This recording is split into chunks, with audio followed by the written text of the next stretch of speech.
Well, good morning, and thanks for having me here today. I'm going to kind of stare down here so I can see this, but hopefully that everything else is visible for you on the screens there. So I'll talk today about the enhanced approval process. What is it? I suspect most of you know what it is, but I'll refresh your memory anyway. Why did we choose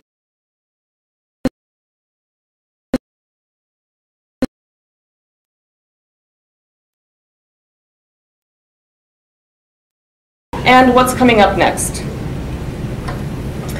So the enhanced approval process is really an electronic application system for land use dispositions.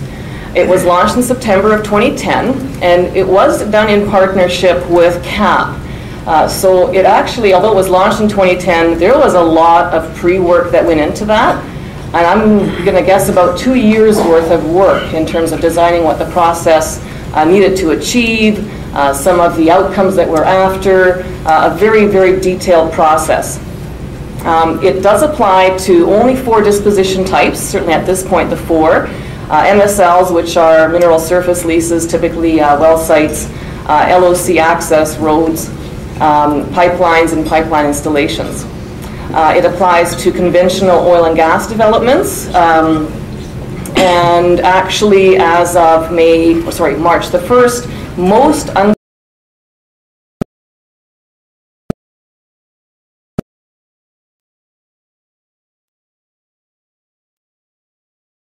there's any question about what applies on private land, it's not this. There's other systems for that. So again, new on March the 1st was the inclusion of most unconventional gas developments, such as tight gas, shale gas, and liquids-rich gas. What remains out of scope, in situ cold flow is also in scope. There was again a lot of discussion with our CAP colleagues about what in situ cold flow looks like, and it's very much like conventional conventional development on a surface. So with that, we also rolled the in situ cold flow into scope. Remaining out of scope is the thermal part of the in situ development. Generally, what does the process look like? And a bit of a schematic here to demonstrate that. There's a land sale, oil company buys their subsurface mineral rights, but they need surface access. To get that, they first get their consent from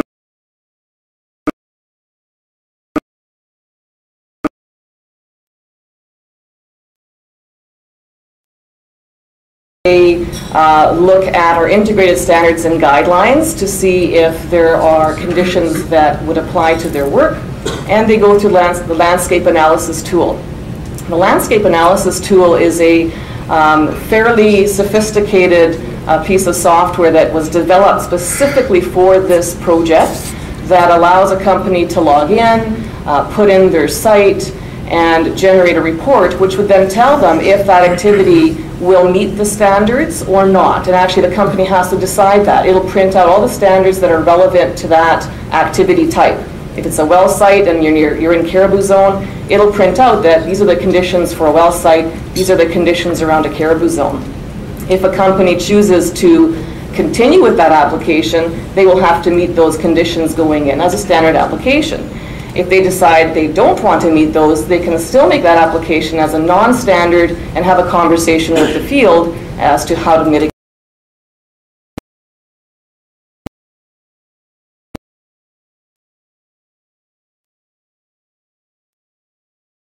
Attached, are you in fact mitigating, and then out comes the disposition at the other side. So why did we choose the enhanced approval process? Well, actually, when we started this 2 years prior to 2010, we actually called this the AOA process, the Area Operating Agreement process. Back then, there were area operating agreements, covered large tracts of land, really a project scale. But we needed to step back and say, well, before we tackle the big area stuff, we need to tackle the individual applications that are part of that broader piece. So it started out, we had to scale back a bit, but there were issues that we're trying to address to make the application system for industry much more cost effective, to save time, have consistency around the province, doesn't matter which area you're working in, to have clear decision points and understand the metrics of what the decisions are based on, a very predictable system, and again, transparency. And I believe we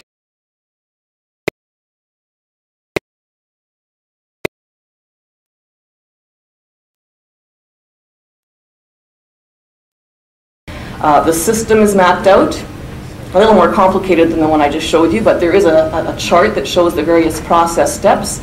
Internally within SRD, we've got operating procedures that identify what needs to be done at the various steps in terms of evaluating it, any applications, so that there is consistency in how that is done.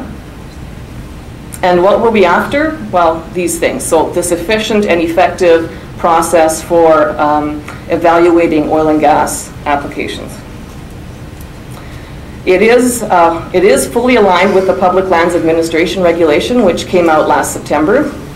It requires consent and First Nations consultation up front. This was a huge shift for industry to get this planning work done up front, get the consent and consultation up front. It used to be parallel with the EFR process. You could make an application, get a number, and then carry on your other work, and that number would sort of hold the land for you.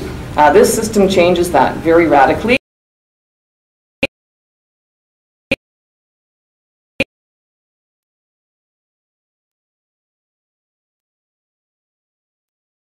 The application requirements in terms of having all of your, basically swearing that this is a standard application, this again is aligned with the Public Lands Administration Regulation. Everything is open and upfront. Our appeal process, this is something we're going to have to change.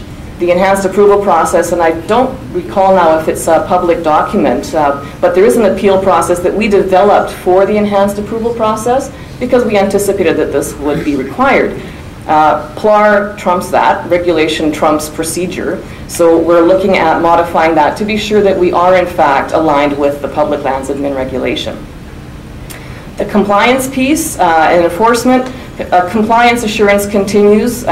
Staff in the field, as soon as a site is entered, staff are out there where they can, looking at what industry is doing, guiding industry along, making sure that the activity is aligned with what's in the disposition documentation, and where necessary,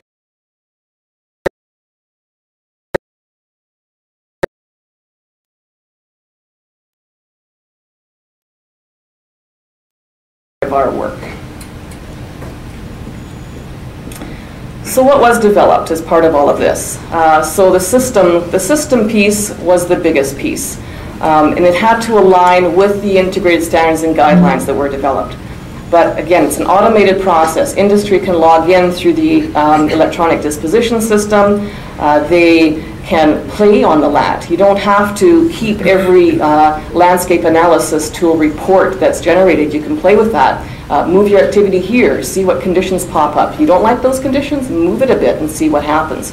So it's a real chance to plan that activity very well. With the system, we've also aligned with, well, we've taken that front-end need for a survey plan out of the system. You don't have to do a survey plan at the front. You can do a sketch plan. Survey at the end when you do your final plan. So trying to make it a little easier and less onerous to get into the system. And requirements of a sketch plan are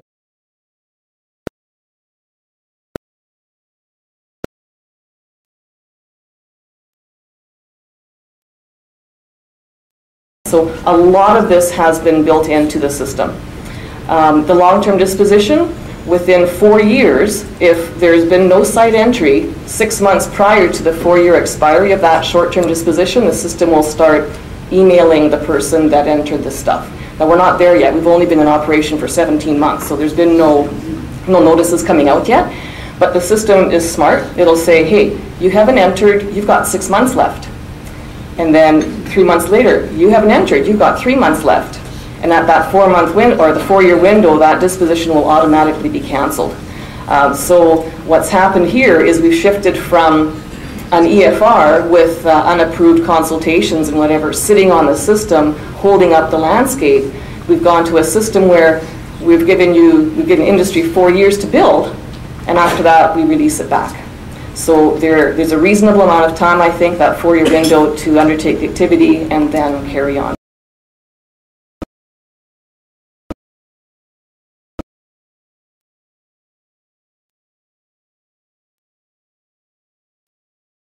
Every step in the process has a set of sort of business rules around it. What are we trying to achieve? Why are we doing that? Is it supporting the system? What's a reasonable number? A very intense process went into this whole system design. I talked about the landscape analysis tool. This actually won the 2011 Canada Government Technology Service Delivery Award. It was a very happy day for the people that worked on that. But again, this is that consistent one-window application tool that allows industry to check what's out there on the landscape. There's over 80 data layers on there, and we've actually, we'll have an update coming up in the next month or so. Well, there will be a few other layers added. For example, the IRPs, Integrated Resource Plans. Let's actually put those boundaries on there. So when a company is doing some work, they'll see that they're in an IRP area and they have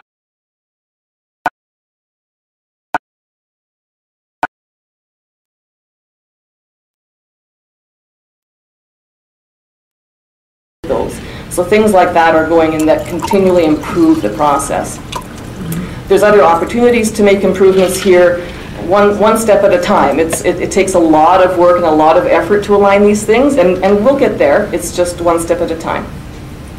And I think I mentioned this too, that if you're in the LAT and you're putting in your pipeline or whatever, and you print off your LAT report, that report pulls from the integrated standards and guidelines the appropriate standards. In the first 4 to 6 months of operation, we hadn't built that sophistication into the LAT yet, so basically the whole thing printed out, every approval standard regardless of what it was. Yeah, okay, so we learned from that. We needed to be able to specialize the linkage that it's a well site, these apply. You're in Caribou Zone, these apply. So now it filters out better than it used to. I've talked a bit already about the integrated standards and guidelines, but this again, massive amount of work.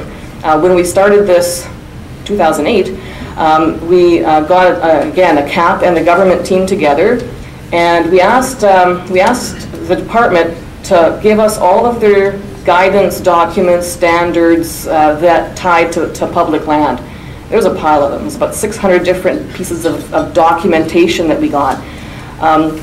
And before we really had a good discussion with CAP on it, we thought we have to kind of filter some of this stuff through on our own. So we had about a 6 months discussion weekly with the core group that was involved to really filter out what was relevant and what wasn't.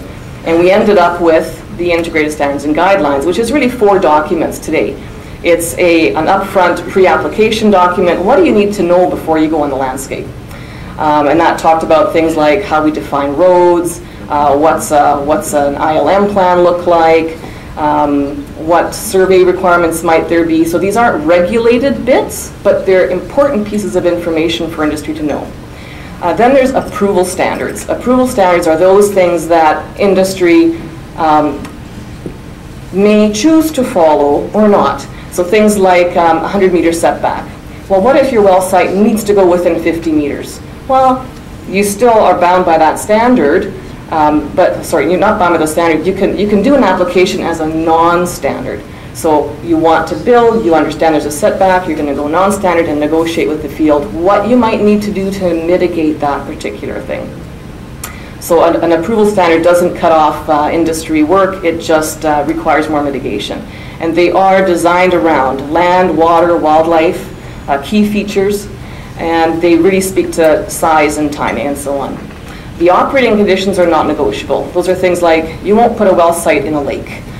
You will follow legislation. I mean, those are the things that are required no matter what. And then best management guidelines. Best management guidelines are not required. They are intended to inform decision making. So for example, if there's a non-standard application, a mitigating strategy might come from that package of best management guidelines. There might be something in there that will help mitigate that particular activity.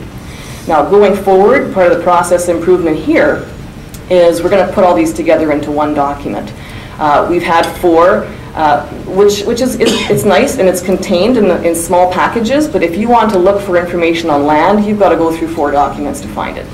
So what we're going to try out is put them into one. We're going to have the front end stuff. There's still good information that you need to know to run any project on the land, but when it comes to land, what are some of the best management practices that you might consider? What are the approval standards for land? What are the approval standards or the operating conditions for land or soils or caribou? So instead of flipping through 3 documents or 4 documents, they're in one place, sort of under one section. So we'll see how that goes. We've tested it with a few folks. It sounds like a reasonable thing to try, so we're going to try it. And again, that should be coming up in the next update, which hopefully is in about a month or so. As you probably know, in the enhanced approval process system, folks that are in scope of here do not do caribou protection plans. The approval standards that have been designed and the operating conditions address any requirements that might have gone into a caribou protection plan. So it gives industry that little extra bit of leeway to not have to do that. What are we targeting? So again, when we had our conversation with CAP, we wanted these things to go quickly, smoothly through the system.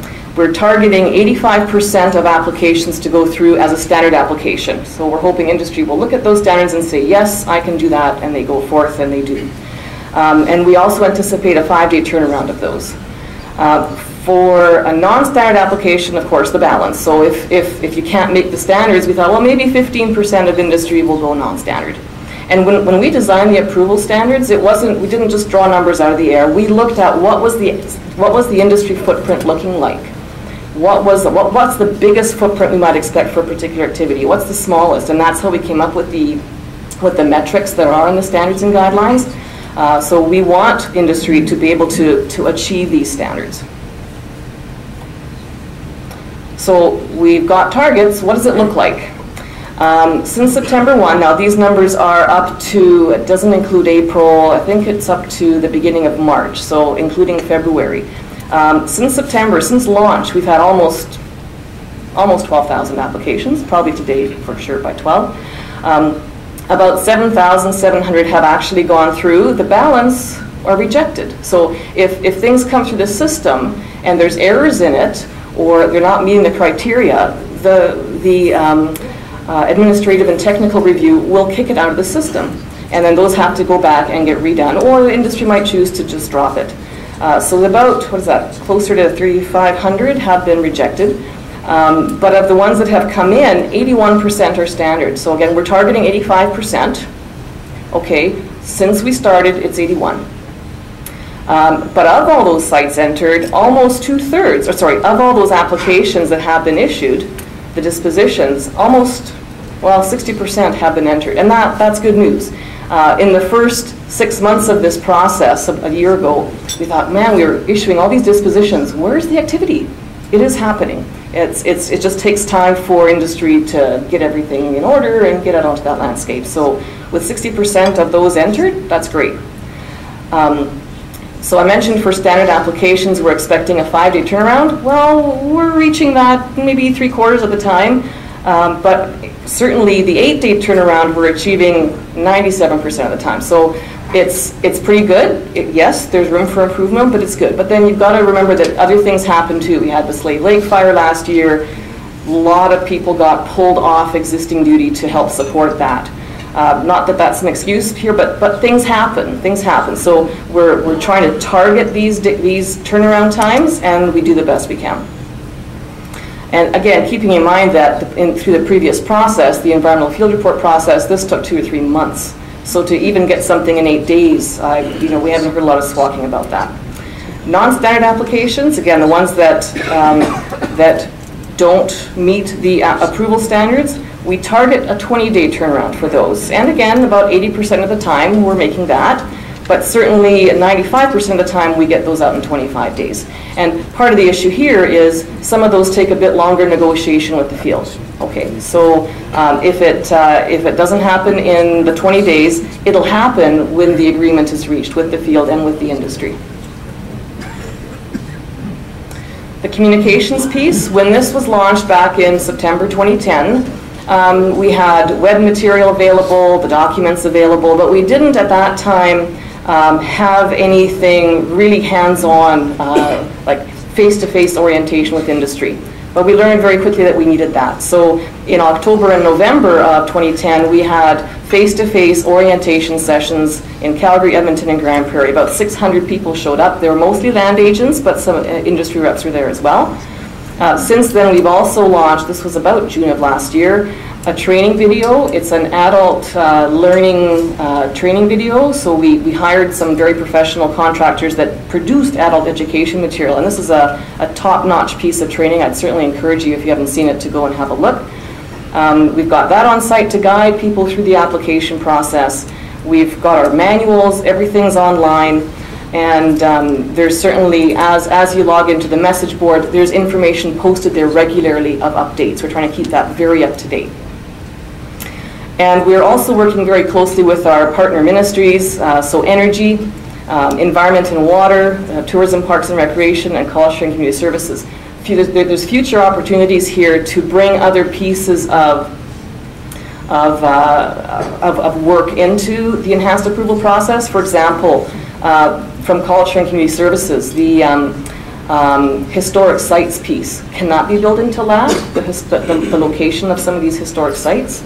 What about other environment codes of practice? Can that be somehow linked to this? So there's opportunity here. We haven't explored it all, but there's certainly things that we can look at going forward. The next steps, yeah. So on March, actually, what we have within the department again is an operating procedure for updates. We didn't want to just randomly start updating the enhanced approval process. That would just sort of throw industry, I think, into a bit of a tailspin on some things. So we thought, let's establish 2 update times, March and September. And in March, what we'd like to do is launch the big things. So if there's going to be a major change, let's do it in March. And that's when we announce this transition of the cold flow from EFR to EAP. So as of March 1st, industry could apply the in-situ cold flow through the enhanced approval process. Or let's give them a couple months to transition, because you know there's applications in the system. Give them a few months to transition into EAP, and they can continue to use EFR. So we're kind of balancing both processes right now until the beginning of May. Even disposition schedules, we updated those in March. There was some misinterpretation of what was intended in some of those documents, so we've tweaked those and fixed the problems there. September, we're hoping, are the less major tweaks. So as we go along and we notice that things need to be corrected, we don't want to wait a year. We think it makes sense to fix things when you need to. So September would be the date that we would tweak other things that are necessary. So in terms of other process improvements that are coming, and this isn't a March thing, we've missed the March date, but again, there are operating conditions and approval standards that we know aren't as clear as they could be. We've taken input from staff, we've taken input from CAP members in terms of what language is causing issues in interpretation. And hopefully in the next month or two, we're going to relaunch some of that language, again, with the new packaging of the information. So this isn't a wholesale rewrite of anything. It's tweaking of language to make sure that we understand what we're talking about mutually. And it's really tough to do that. It's really tough to get the right language that everybody gets what you intended with it. So there is hopefully less need for interpretation once this comes out. Also the landscape analysis tool, these new layers I talked about earlier with the ILM plans or the IRPs, those will be built into the landscape analysis tool. And we are working on designing an amendment process. What's missing in the system right now is if somebody wants to make a change on the application, cancel and reapply. We don't have an amendment process today, but we are working on that because we know that things change and we need to have an amendment process. When this was launched in September, thought, well, we need to get this baby out. We'll get it out, we'll fix these things later. So we're fixing that now. We've also, we're building a link between the First Nations consultation piece and the enhanced approval process. So, and other processes too, frankly, but through the electronic disposition system, and I'm not quite sure when this is going to launch, maybe June. We need to do some user testing first. Industry can go through the EDS system to ask for their First Nations consultation adequacy. So once this is launched, there will no longer be area email inboxes. It'll come through electronic 331 system. It'll be processed and through that system, and notification will go out through that system. Then when the application is made for the EAP, the system will check. The system will check to see if, oh, is your consultation complete? Link's over here, yes it is, on it goes. Or no it's not, it kicks it out. So it just automates it one step further. What's next? We're still looking at in situ thermal. There are conversations that are going on with industry about the above ground pipeline issue. And there may be other things that tie to in situ thermal that we need to evaluate. So before that goes further, we need to have that understanding with industry and government that we can accommodate what is required. And what else? We see the enhanced approval process as certainly being able to accommodate other land use types. I've certainly heard from the folks that use the LAT that it's not just energy that uses that LAT tool, energy industry. A lot of people do because it's a planning tool. It has all the government approved layers for species and other things in there, and they can use that to plan their activity. Well, if they're using it, can we look at rolling it in? So that's something we'll certainly consider. So we have a website. I certainly encourage you to go and have a look. Our documentation is all on there, and you can use that really, really long link, or just go on to our government, our SRD site, and look for the enhanced approval process link. It's right on the first page. So with that, I'll see if you've got any questions. Yes, way back. Has there been any discussions about easements, power lines, that type of nature being brought into the process? So the question is there any discussion about easements or power lines coming into the system? Sort of. So when we talk about the in situ operations, we realize that those are, like some of those are really broad scale things, and they might include a requirement for power lines. So it's been something that we've noted, but we haven't gone down very far on that path yet. You know, I have had some conversations with power line folks, and so, well, I mean, that's their question too, is the power line folks, can power lines be rolled into here? We'll have to look at it. Like, we don't just want to absorb them without understanding the impact of doing that, but it's certainly something we can look at. Yes, Dave? That was kind of a good segue. So for major projects like power lines, major power lines, major pipeline, sometimes those can get delayed while political considerations go on the way. You might have done the work to actually acquire the dispositions. You've got that 4-year expiry on the disposition. That would be extended. So power lines aren't currently in scope, right? So if we were to bring in power lines, I mean, the first thing we'd have to do is have this conversation of what does the power line world look like? Like, what's the regulatory framework for it? What are some of the key times that you need to consider? What are some of the key linkages that need to be there? Like, we really have to understand that and map it out to be able to see how to work it in. If 4 years doesn't work for a large pipeline or a power line, we'd have to look at that and see what solutions we can come up with. You have the same issue with any kind of major projects. Mine site, pipeline, end up the same way. Right, so that's why those things are out of scope today. So a major regulated pipeline is out of scope. We don't have the big plays in scope. Even when I mentioned shale gas, I'm not talking the Horn River stuff, the big multi-kilometer size industrial zones. We're not talking about that. We're talking about the things that look like the well site or multiple well sites with the access road, and so we're talking that smaller scale. If we were to have that discussion, we'd have to understand what that business need is and then see what we have to do to accommodate it. Yes? Can you use some of the resources like the landscape analysis tool even if you're not going through one of the dispositions that you listed? Absolutely. So the question is, can you use the LAT if you're not using one of those dispositions? You can use it, but you can't apply with it. So if you have an account with the electronic disposition system, you can go in there, you can pull up the LAT, you can play with it, you can generate reports, you can see what zones you're in. You can do it. You can use it as a planning tool for your industry, but you can't apply for anything other than those 4 disposition types. Other questions? Oh, one over here.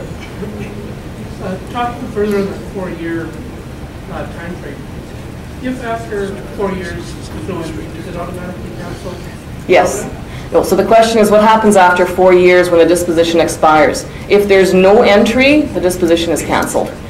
If there is entry, then there's still the obligation for getting that reclamation piece. And if there is no entry and it's canceled, is there any notification that goes out to that company that says this is officially now canceled? Yes. Yeah, so before the system will cancel the disposition, 6 months prior to that, there'll be an email, 3 months email, and then you're done email. As an FMA holder, I'm wondering, will I get a document that says this is canceled, so you can take it off of our books? Well, that's a good question. So currently, we don't have a notification into the FMA holder, but that's a good point. So as we build this amendment process, I'll make a note of that. Oh, other question. What work is the government planned or is doing with IRP 20, especially given multi-well pads, multi-stage fracking, sea rings, footprint in that? So with a particular IRP? With the spatial footprint, so is there anything that you guys are looking at there to tie the EAP process that's going to recognize the size of the sites and the associated work that's done on there? So I'm not sure I understand the question. You mentioned IRPs. Is this? IRP 20 specifically, okay. So it's about 10 years old now. So yeah. Of course, the footprints have changed quite a bit. I'm just wondering, is that on the radar for you guys?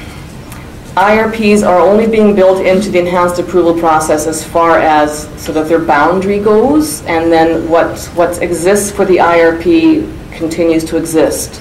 There isn't direction currently to amend any of those. I saw a hand at the back. Don. I was going to ask you, mentioned that you're looking at going on the thermal side of the enhanced approval process. Yep. And you're speaking with industry about the concerns of above-ground pipes and stuff. Are you speaking to just the oil and gas industry, or will we get a crack at it too? Well, there is a committee that's going on. So the question was, if for the in situ above ground pipe, are we only talking to oil and gas, or are we talking to other like forestry? And I don't know the answer to that, Don, because there's actually a committee that's doing it. There's an established committee. It's been underway for a couple of years to look at the above 3 years. Okay. We didn't get invited. Are you at the table? No. Oh, well, I'll make a note of that too. And I think my time is coming up here, so thank you very much. I appreciate it. Oh, one last question? One last question? Tony wants to be on the table. So how are natural areas recognized in the LAT system? Lands that we do not manage are out of scope. So special areas, military bases, parks, natural areas, if SRD does not manage that public land, it's out of scope. So if an application is made, the system will kick it out. Actually, you cannot generate a LAT report on lands that are out of scope. Okay, thank you very much. Appreciate your attention. I'd like to introduce the people from Enbridge. Jeff and Darnell are going to co-present, I understand.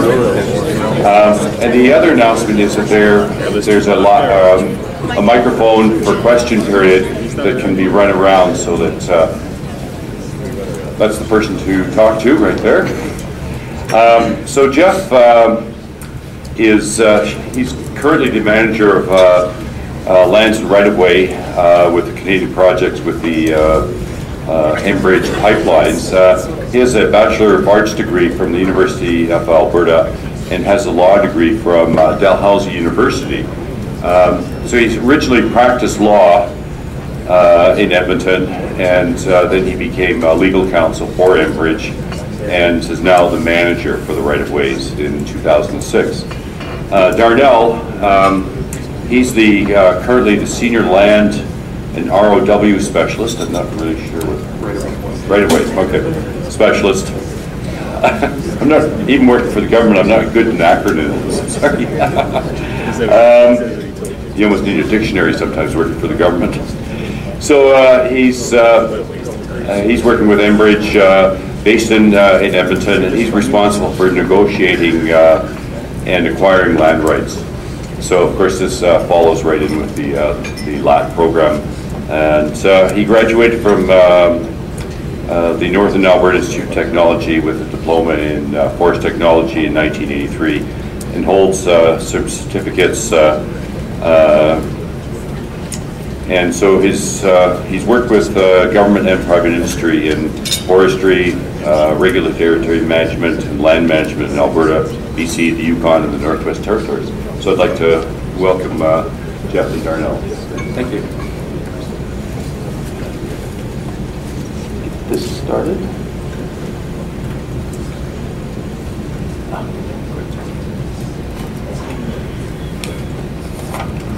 Well, thank you for that introduction. Just to let everybody know, I'm Jeff and this is Darnell, in case there was any confusion there. And I noticed that he did indicate that I'm a lawyer, so hopefully nobody holds that against me, and I try not to be too long-winded, and we can get paid by the word, as we've been told before. So with that said, what we're here to talk about really is about change. Our presentation is talking about the drivers for change, how our company has handled this change, and the opportunities and challenges that we derive from seeing change. And to understand how Enbridge addresses change, we need to provide some context. So we'll be talking about our company a little bit. We'll be talking a little bit about our land and right-of-way department, specifically within our company. We're going to talk somewhat about our rules of engagement when we deal with stakeholders and we deal with our regulators. We're going to move into some of our drivers for change and the regulatory regime that we have to navigate through in Alberta. And this is where we're going to spend a lot of time. So I'm just kind of the setup man for Darnell, who's going to go into some detail about that regulatory process and some of the changes that we faced, some of the opportunities we found, and some of the challenges that we are still facing. And then we're going to kind of close our discussion with just talking about Enbridge and how we've adapted to all this change in the last 5 years. And hopefully with a little bit of luck, we'll have some question and answer for you after that. So a little word from my sponsor, Enbridge Pipelines. So over the past 60 years, Enbridge has become a leader in the safe and reliable delivery of energy transportation in North America, and it's recognized as one of the global 100 most sustainable corporations in the world. And really, what does Enbridge do? Well, we do really three things. We transport energy, and we operate the world's longest, most sophisticated crude oil liquids transportation system. We also have a pretty strong and growing presence in natural gas transmission, the midstream business, and an increasing involvement in power transmission. The second thing that we do is we also generate energy, and we're expanding our assets in the renewables and green energy technologies. This would include solar, this includes wind, geothermal, and fuel cell technology. And the final thing that we do is we distribute energy, and we actually own and operate the largest natural gas distribution company, and that's in the east, in Ontario, Quebec, New Brunswick, and the state of New York. As you can see, Enbridge now employs 6,900 people, and this is a little commercial, so if anybody is looking for a job or career change, Enbridge is still looking and accepting all applications.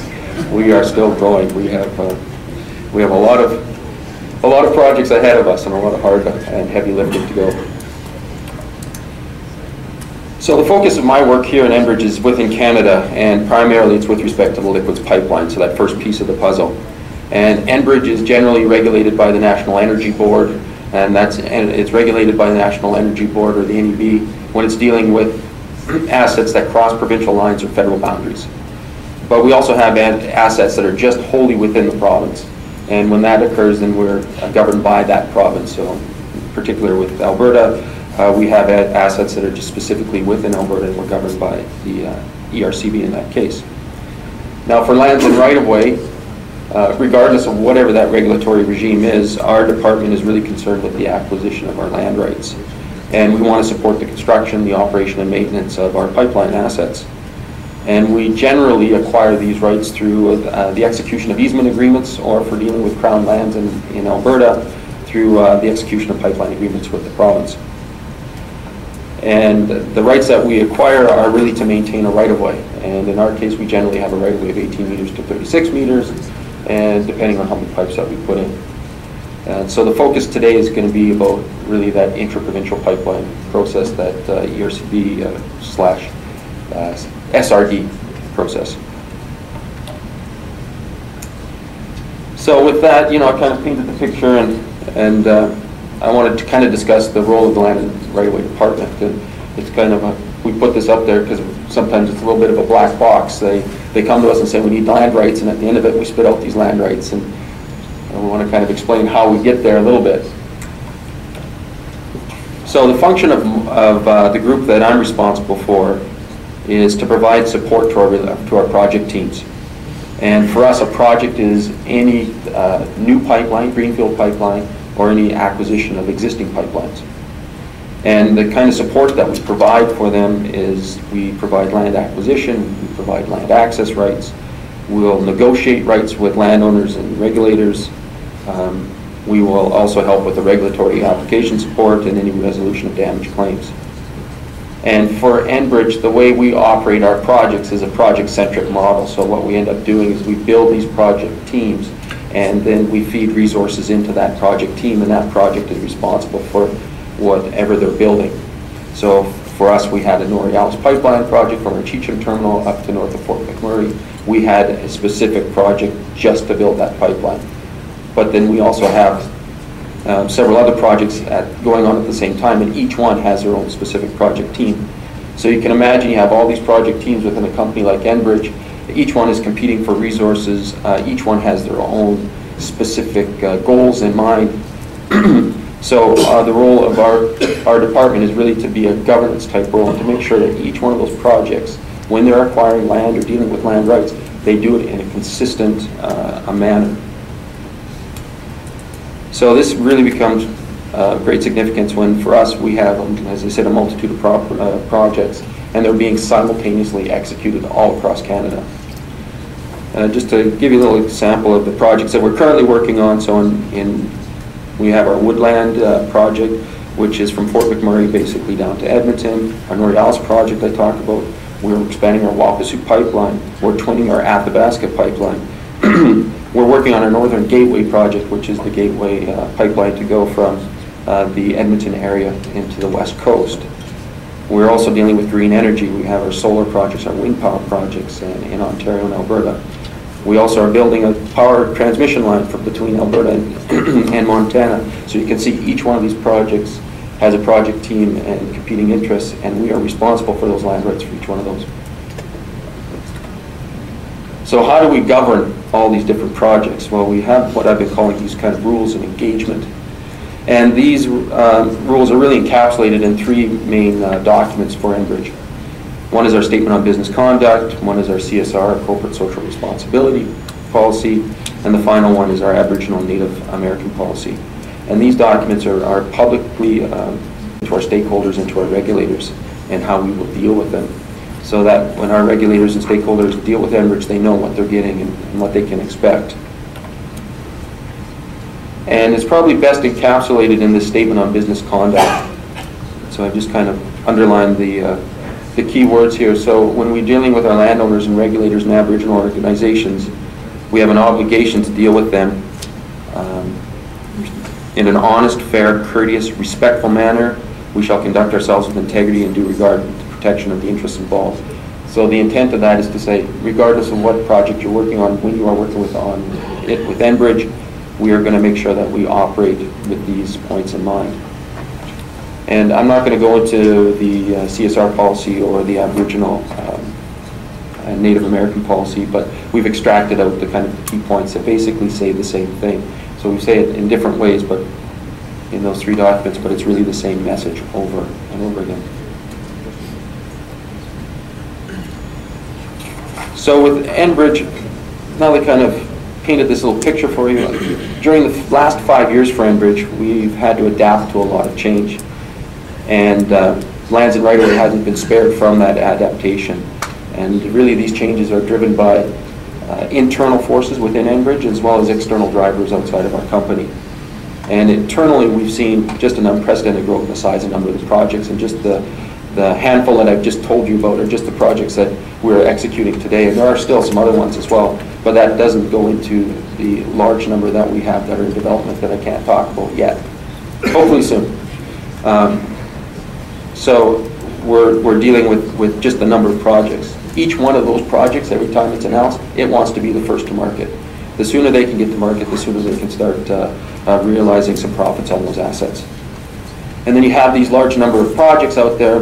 They're all competing with each other for a very finite group of resources. So we only have so many people to go around to execute on these projects, and each one of them competes with each other. And then what we found too is that when we have these projects and they traverse kind of our territory that we're already in, so for example the Fort McMurray area, we generally have to deal with kind of the sins of the past. So the assets that we currently have that are in the ground, there may have been issues that have been left unresolved, and then we come back with a new project. Well, first we have to resolve all those unresolved issues before we can move that project forward. So we've had to learn how to adapt and deal with all of those issues from an internal perspective. And externally, the environment has changed quite significantly for us as well. We've seen a lot of opposition, and that opposition has become increasingly organized and informed, and generally represented by legal counsel. And they're able to better leverage technology. They become aware of the issues, they become aware of all of our projects out there. They're able to reach new and larger audiences when they become aware of these issues and these projects.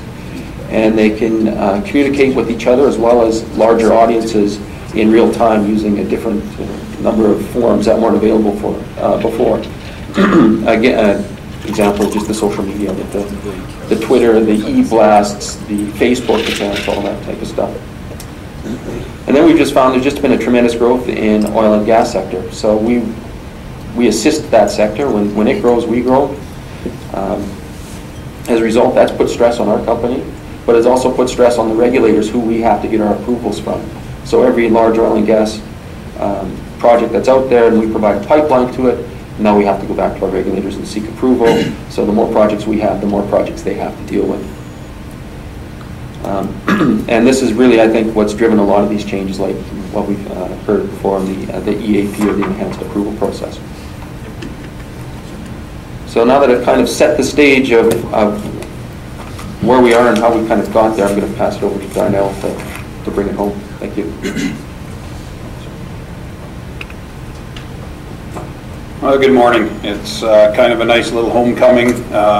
I get to see some of the old forest officers that I was mentoring with John, Andy, and Butch, and some of the guys I started with like Jeff Cole, Kevin, Don. So it's nice to be back. Anyways, so what I'm going to be talking about now is more the regulation, the regulatory component that we have to follow as we go through our land and right-of-way acquisitions. So the regulatory requirements that we have to take into account for any project that we're doing, of course, is the RCB. They provide us our operating license. ASRD with our PLAs, PILs, MLLs, and LOCs. Alberta Environment with the Water Act authorizations and the CNR plans for Crown land on the White Zone. ECCS, and I can't spell archaeological or paleontological, so that's why I use the abbreviations. And then we get into the opportunity for federal regulation through DFO, Transport Canada, or any other federal organization who can trigger an environmental assessment under SIA. But the focus of this is going to be the ASRD regulatory component. Currently, we're regulated either as a Class 1 or a Class 2 pipeline. The majority of, and I say 99.9% of our pipelines fall into the Class 1 EFR regulatory process. And what that is it sets a threshold of 2690, where the diameter in millimeters multiplied by the length of your project, if it exceeds that threshold of 2690, you become a regulated pipeline. We are regulated pipelines. We do have one pipeline, the Norealis line, that has gone through the EAP process, and I think that was a bit of a growing pain when EAP came in, because that pipeline itself is, it does fall into that 2690. It's above that threshold. And as an example, the smallest pipeline that Enbridge would install as a 16-inch line, which is 409 millimeters. We would only have to build 6.7 kilometers of that line before we cross that 2690. So anything that Enbridge does on a major project is going to be part of that regulated pipeline. So I've indicated that we've got the EFR process and we've got the EAP process. I'll talk about the EFR. The opportunities that we have with the EFR process is that it is familiar. It's the process that has been in place for a number of years. Industry and the regulators understand what this process is, and it's easier to work within at this particular time. For each project, we have similar data collection. We know what we have to go out and collect. We need a spring rare plant, a fall rare plant. We've got to do other environmental assessments. So the process is very well known. There's fewer moving parts to the EFR process. I like to call the EFR process what we once had as a quick write process, which was done in the back of a tailgate, but that was eons ago. And as Aniko has alluded to, this secures the first right to PLA access. Once we make application to the EFR process, we get a PLA number, and that's basically tied up that land electronically during the assessment process. The Aboriginal consultation requirements are different in that we have the ability to run our Aboriginal consultation in parallel to our application process. And because of this, there's potentially less risk. We don't run into the consultation aspect that we have to then change our application for in the EAP process. Some of the challenges that we face are lack of approval timelines. And I think that when I get into the EAP, we'll find that that's the opportunity that EAP presents, is that there is a defined period of time where industry can hear back, you know you're going to get an answer, and the open-endedness isn't there. And the other challenge that we've seen is approval timelines are varied based on your season and your geographic location. If we are looking at the Fort McMurray area, our timelines for approval can be significantly different than, say, the Bonnyville area. And we do see that where we've got projects that cross the boundaries. Season, of course, as Annika's indicated, if you end up with a horrific fire season, resources are going to be pulled, and it could have an impact on any type of approval process. There is some inconsistent application because you get varied opinions and varied expectations between forest officers, between districts, and between geographic areas within the province. So those are some of the challenges that we've seen with the EFR process. Getting into the EAP process.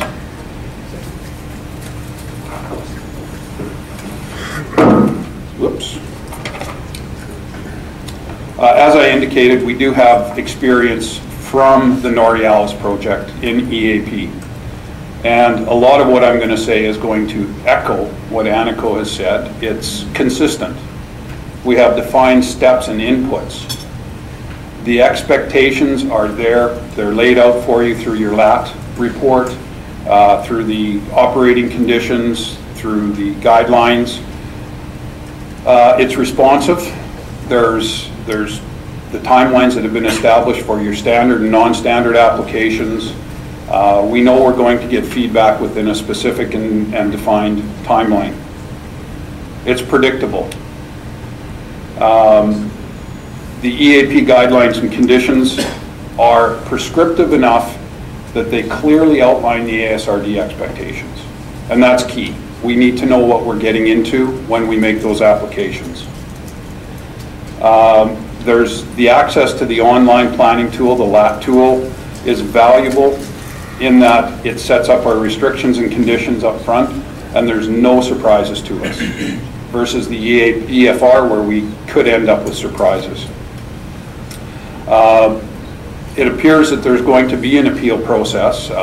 We haven't had the opportunity to run through it, thankfully, because we don't want to particularly go that route. But echoing Annika's comments, that would certainly be a desired process should there be a need to go down that route. And right now that it may not be available, or it's being developed at this point.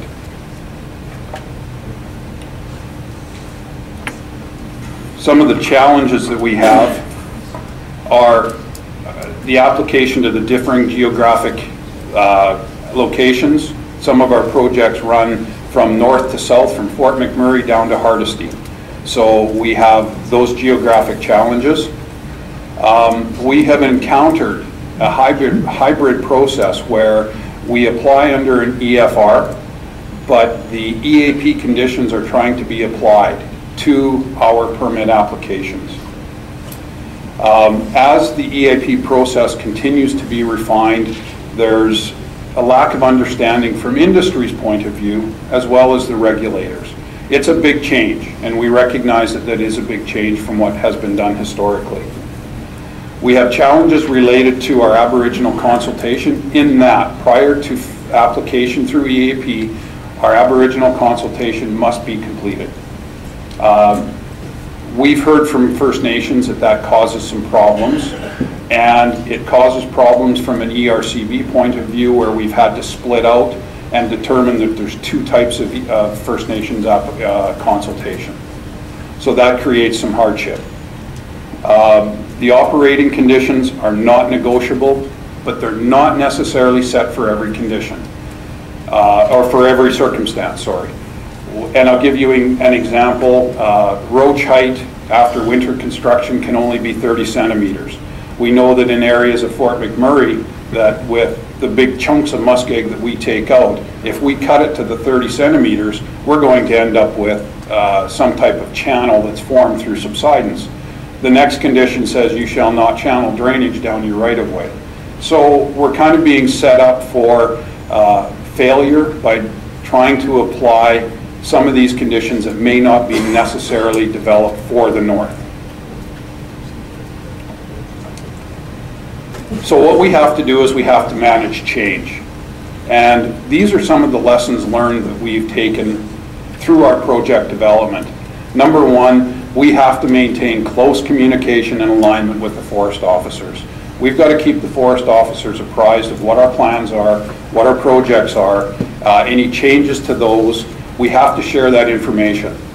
And it, as Jeff has showed in some of our first slides, it is our corporate policy to be clear and transparent in our dealings and interactions. We hold interdisciplinary stakeholder meetings within Enbridge so that we can review and develop resolution of some of our systematic concerns, and then we can communicate these to ASRD in the appropriate forum. Changes are coming. Changes will happen throughout many of our careers, and we must take the time to learn and understand the changes, but we've got to do it together, and that's something that Enbridge is very focused on. We involve the forest officer no matter where we're at in multiple meetings. As I mentioned, we've got lessons learned, and we implement them for each of our stage gate processes. Enbridge has a 6-stage gate process. I won't get into it, but at each of those stages, it requires a differing level of detail, planning, and execution. And we do a lessons learned for each of those so that the next project coming on can take those lessons learned, move forward, and not reinvent the wheel. And that includes discussions and relationships with ASRD and our other regulators. We have compliance tracking through the commitments that we've made to landowners, to regulators, as well as the commitments that we have to follow through our permits. Overall, we take all of this information and we integrate it back into the policies that Jeff has talked about, our corporate social responsibility, our First Nations and Aboriginal policies. So what we learn through the project, we consistently, if need be, change our policy. So we are dynamic and ever changing, similar to the regulatory process. So the changes that come up, will be integrated, and we will be able to work within those regulatory regimes as they are changing. Thank you. Are there any questions for Jeff or myself? Yes. This question's for Jeff. Jeff, we heard a couple weeks ago on the heels of the federal budget that the federal regulators are going to streamline their regulatory review process for major projects, and in the same breath, Northern Gateway comes up. And I was just wondering, from Enbridge's perspective, is this a good thing, or do you think that this is just going to increase the likelihood of litigation, and instead of having these discussions with stakeholders in a hearing, you're going to be having it with the stakeholders in a courtroom? That's a very good question. Unfortunately for myself and for the company, I mean, this is very fresh information, so we haven't really had the opportunity to debate that within our companies to what our views are with respect to it. I mean, we have, as a company, always looked to the regulators to help us with the environmental aspect of our projects. We want to make sure that we are environmentally responsible, and we think that we're an industry leader with regards to that. So from that perspective, we always think that that's an important step in each project, is to ensure that the environmental piece is covered off. But whether there's some process changes that could help and enhance the approval of our projects, I mean, we've always been an advocate for anything that is helpful for the projects to get into the ground, recognizing that they must be done environmentally in an environmentally sensitive way. So, but to get to your answer as to whether or not we see this process as being advocated as being good, bad, or indifferent, unfortunately, I can't answer that at this time. Yes. Darnell? Excuse me, Darnell, a question for you. Yeah. You mentioned two kinds of Aboriginal consultation. I thought there was just one. Well, what we find through our, we have to get our operating permits from ERCB, and we need our ASRD permitting for our PLAs, PILs. We're finding that they're not necessarily the same. The ERCB is looking for overall project consultation. They want to make sure that the rights of the First Nations are not being infringed on, the hunting, trapping, berry gathering. It's a similar type deal, except with ASRD, we're dealing with the issue, the authorization issuance itself, the PLA, and the impact of that PLA versus the overall project. ERCB is going to look at it more holistically versus just the application that we make to ASRD. So we've found that we've had to split out that. In the EAP process, we would have to split that out, and we've done that with the Norealis project.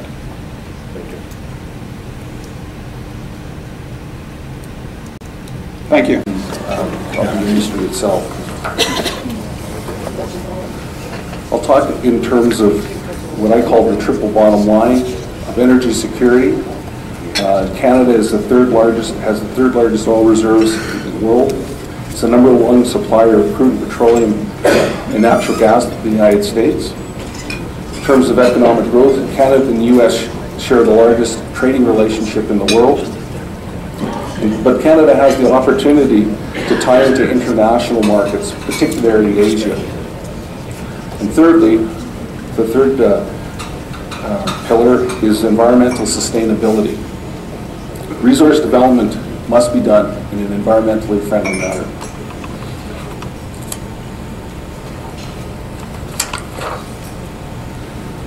So this graph shows the global demand is continuing to grow across the world. Clearly, we need all forms of energy to be developed responsibly to keep with that growing demand. Renewable energy supply, which is shown at the very top, as you see, it will be growing, but in relative terms, it's a fairly narrow sliver. What that indicates is that carbon-based energy will be here for the foreseeable future. The International the International Energy Agency predictions suggest that a move away from hydrocarbons to fuel sources will be slow because of the basic demand issues. Oil, gas, and coal will therefore be a very significant part of the global energy mix for the foreseeable future. So first I'll now move on to energy security. Canada ranks third in terms of crude oil reserves behind Saudi Arabia and Venezuela. Of Canada's 175 billion barrels of reserves, 170 billion are in the oil sands. Perhaps more importantly, you'll see from the pie chart, Canada has over 50% of the world's crude oil reserves that are fully accessible for private sector investment. Hence the reason why oil sands attract such interest from major Western oil companies and also increasingly from national oil companies.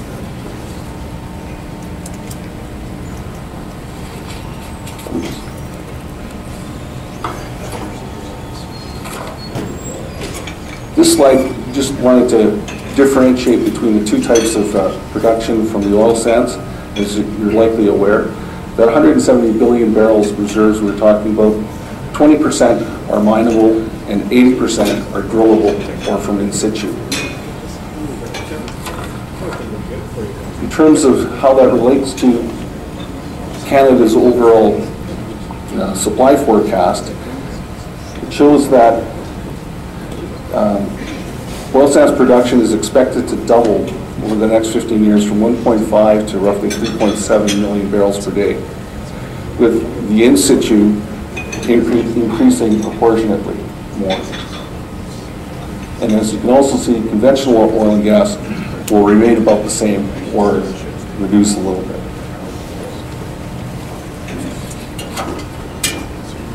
So where does the Canadian supply go to? In North America, the demand is throughout the United States.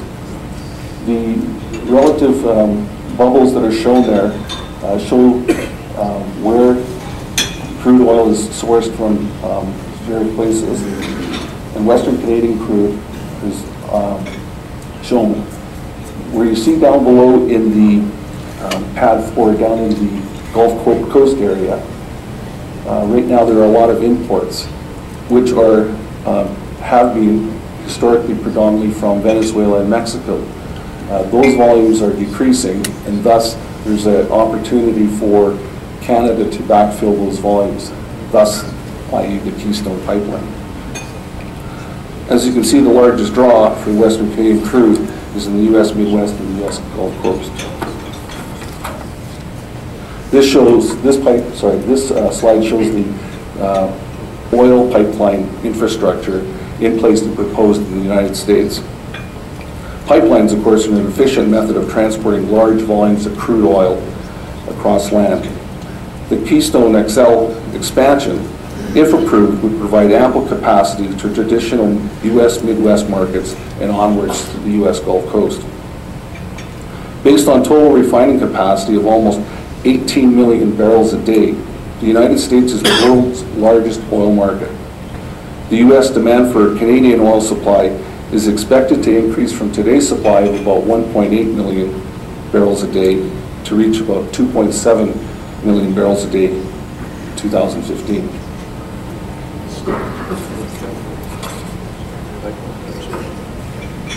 Another opportunity, of course, is access to the West Coast. There's strong interest from Canadian producers to increase access to the West Coast to serve markets in California and Asia. Currently, both Kinder Morgan and Enbridge have pipeline projects that could meet this demand.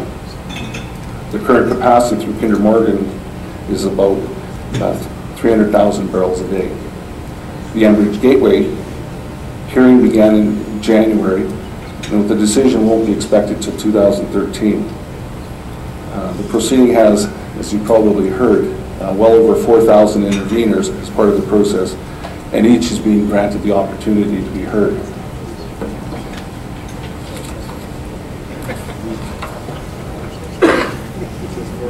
Once access to the Pacific West Coast is achieved, Canada is very competitive in terms of sailing days to major customers in Asia and to California, compared with competitive supplies from the Mideast or Venezuela.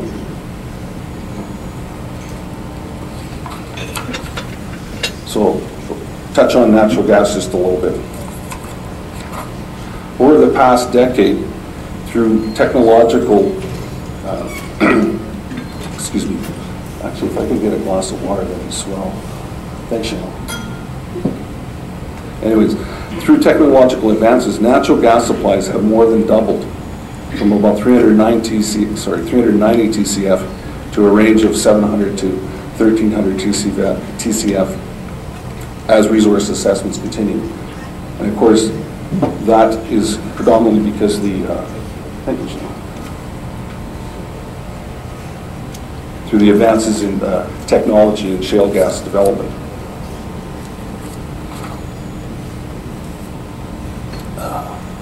This slide shows the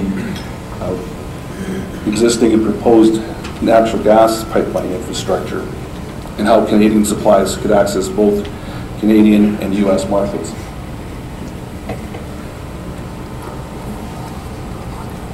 Alternatively, with the prolonged soft natural gas prices in North America, producers are looking to Asian markets where world prices that are about 6 times more than they are here, than within North America, is a big draw and attraction.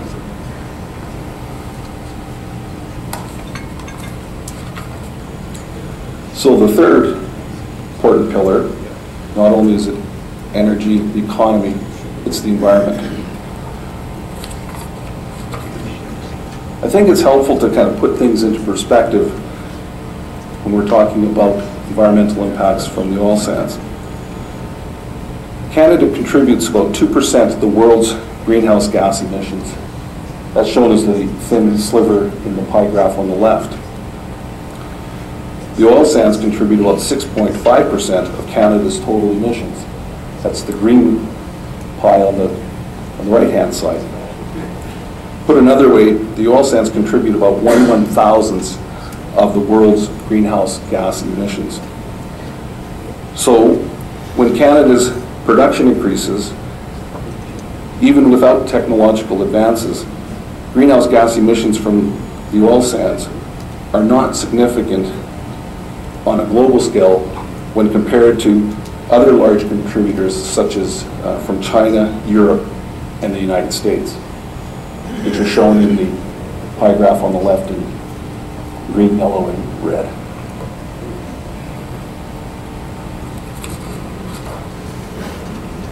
This map shows the relative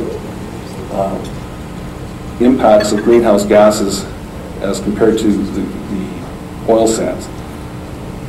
Shows the comparative greenhouse gas emissions for Canadian oil sands, that's the blue bubble, Canadian coal-fired power generation plants, the yellow bubbles, and the U.S. coal-fired power generated plants, the red bubbles.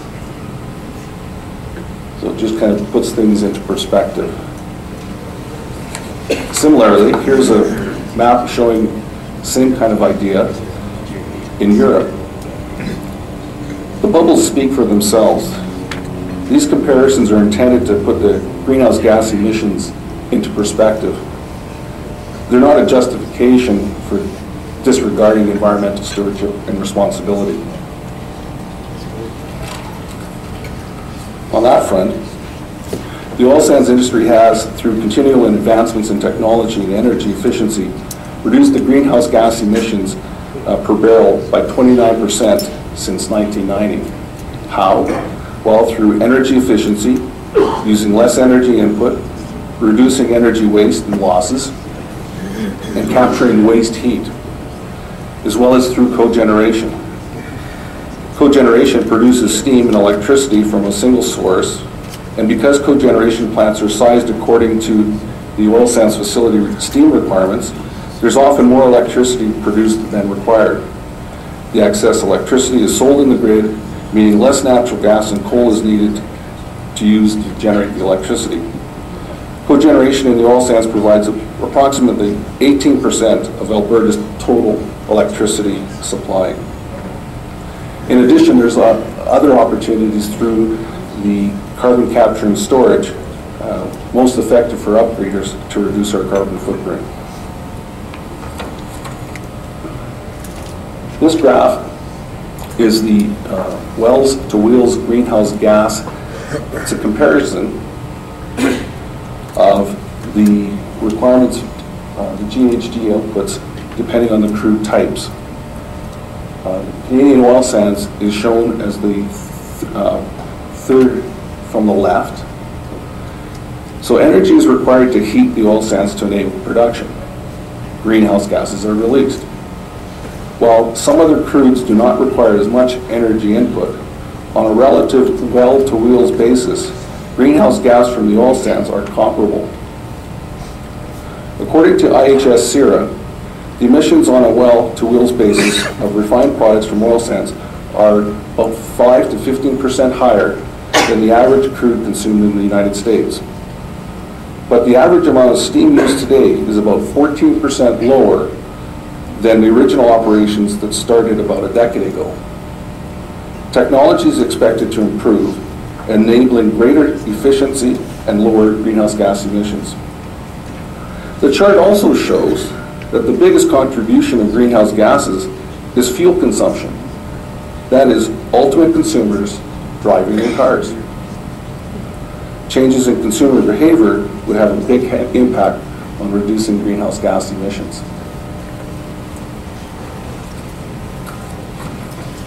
On the land side, Alberta's oil sands are located within about 140,000 square kilometers of the boreal forest, which is about 3%, and 3% of that is the mineable deposits, or roughly 4,800 square kilometers. Currently, about 700 square kilometers are in the active footprint, mining footprint. Prior to approval, oil sand operators are required to develop a reclamation plan for returning the land to a sustainable landscape with forest and diversity productivity equal to its condition prior to the development. Ongoing reclamation research is generating continual improvements on reclamation practices.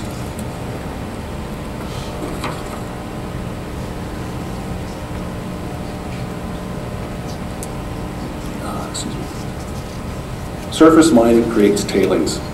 That's a mixture of water and materials left over after processing.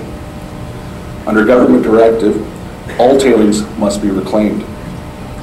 The first tailing pond to be reclaimed, Suncor's Wapasu Lookout, which is shown here, is reclaimed in 2010. Industry continues to develop better technologies to reduce the volume of tailings and increase the rate of solidification. So, what's the best way to address environmental performance? Innovation, new ideas. What's the best way to get those new ideas? Collaboration. Getting ideas from a number of sources, through industry, academia, government, entrepreneurs, stakeholders. It's common issues, common opportunity for solutions.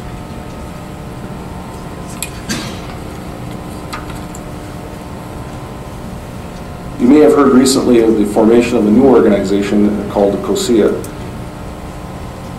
It's an opportunity to formalize and integrate the innovation and collaboration process in terms of technology and environmental performance enhancements. Everybody has a vested interest in improving environmental performance. Collaboration is the way to get there. Technology solutions. Improved recovery processes and new in-situ extraction technologies are being developed. Further improvements through technology are reducing the temperature that's required. Reducing the temperature also then reduces the amount of steam that's required, the amount of water that's required. Increasing the use of solvents and other approaches is another way to reduce the amount of steam that's required. There's also ideas in terms of using electricity to heat the reservoir. Likewise, the injection of air to create a system without the need for any water. Now, to the last important part, jobs. What it's all about, the economic growth. I've got a couple slides that just kind of run through that. Oil sands have a big impact to the gross domestic product, job creation, and government revenues, both in terms of royalties and taxes. And as you can see, these are not small numbers. The other thing I want to point out is that these benefits extend across the country.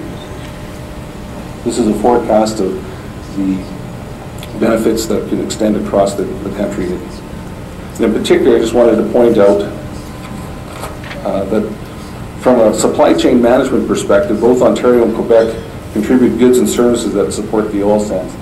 This is a busy slide, but it's a listing of the various contractors from both Ontario and Quebec that are engaged in the oil sands.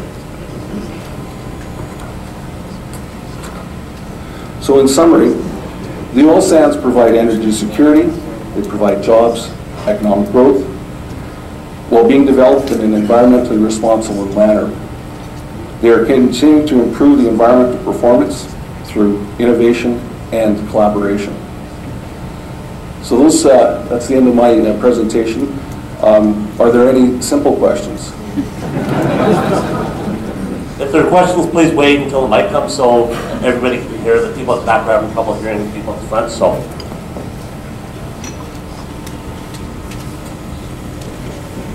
hey Keith. At the back, yeah. Just at that. Nobody else put their hand up, huh? No.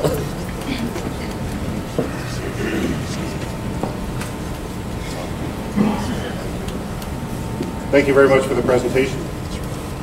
Can you hear me okay? Yes.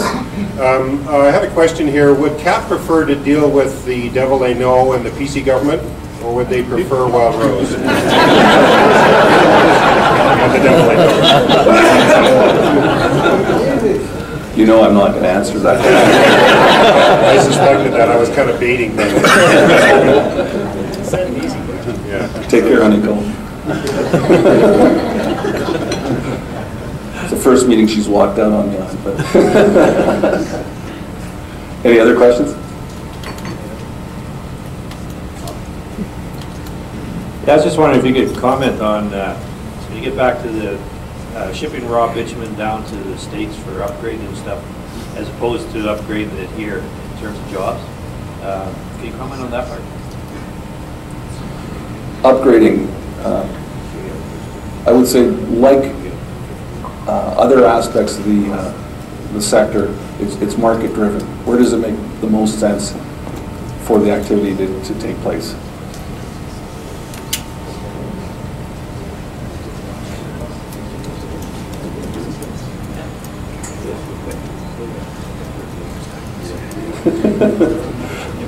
Any other questions?